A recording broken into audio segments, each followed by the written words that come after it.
Everybody, it's Mental Health Monday, and today we're talking about substance use disorder.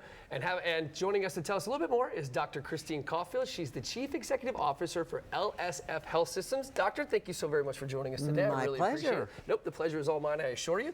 So we've all heard terms like drug addict and alcoholic, and they're being thrown around pretty casually, right? So help us understand why the term substance use disorders is preferred by those in your field, and what exactly does the term mean? Yes, well, actually in our field, we refer to folks that are struggling with addiction as they're living with a substance use disorder. And a substance use disorder is really a brain disease, just like a mental health disorder is. Okay. And so they have a disease, they have an illness, and so rather than categorize them or label them, we say an individual that lives with a substance use disorder. That makes perfect sense. So how do substance use disorders and mental health challenges coexist, and does one cause the other? You know, that's a great question. A lot of times we find that individuals that are utilizing substances are actually self-medicating their mental health challenge. And so studies show that about 80% of individuals that have a substance use disorder also have a co-occurring mental health illness. Interesting. Okay, so what are the signs to look for in someone else, or even yourself or myself, related to substance abuse disorder? You know, we find with individuals that live with substance use disorders that they cannot get enough of their drug. That includes alcohol as well, because alcohol is a drug.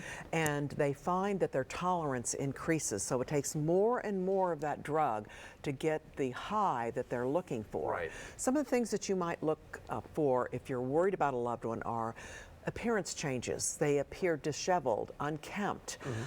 They have a different set of friends. If they are young people, drop in grades, Right. Isolating or angry outbursts, changes in behavior and personality. Right. Anything that's out of the norm, and it's like very sudden, right? Yes, indeed. Okay, so research shows first responders are more likely to develop a substance use disorder than the general population. So can you tell us about the LSF Health Systems work that you're doing to help Florida's first responders? Yes, we're so proud of this program. Our first responders see so many traumatic events every single day, and so they are more prone to have substance use disorders as well as mental health challenges. So we at LSF Health Systems received a grant from the Department of Children and Families to help not only first responders but their family members. And all they have to do is call 211, identify as a first responder or family member. They are going to be connected with a peer specialist, somebody who is a first responder who has walked a mile in their shoes, Right. and that first responder will follow them on their journey for recovery. That is fantastic. Doctor, thank you so much for joining us today. Is there anywhere that folks can go to learn some more information? Absolutely. You can come to our website, lsfhealthsystems.org. Stay Fit for Duty is another website that we have that can help our first responders and their family members get the help and resources they need. I love it. Thank you so very much, Doctor. I really appreciate you coming on the show today. It's very, very informative. Pleasure. Hey guys, we're going to have more after the break, so stick around. Hi.